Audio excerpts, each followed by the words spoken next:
Malagpasan mo lang ta. Itong bakal na ta. Lagpasan mo lang ganun, no? Yan. Pag nalagpasan mo na siya, kita mo, lagpas na. Kahit malayo, pwede. May tricycle na naman. O, atras ka. So pag atras mo, huwag mo masyadong persahin yung ano.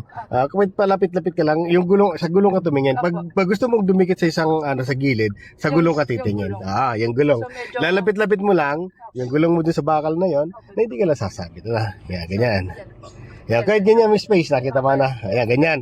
Tapos, pag nandyan ang gulong mo, nakatapat na yan, ito, nakatapat na dito, pwede mo nang birain yan. Kaya lang, pwede kang sumabit dyan. Ngayon, yung puwet na sakyan na to, ayan, pwede na, ilagpas mo tong wiper muna. Ito, yan, lalagpas ha.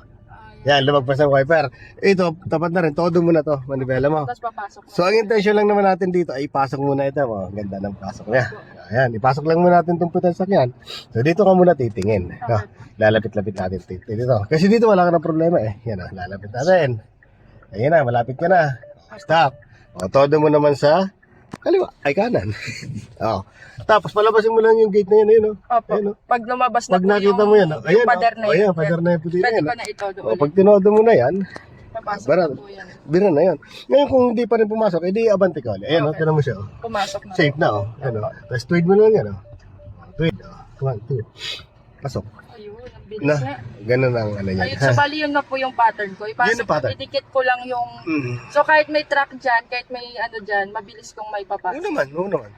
Wala ka nang problema sa Sa truck. track, okay. Kasi ito ng dalawang ano mo. No. Yun na lang po. Ang pag-usapan mo lang siguro kung natatakot ka, yung motor, ganun. So ano po, Hindi. medyo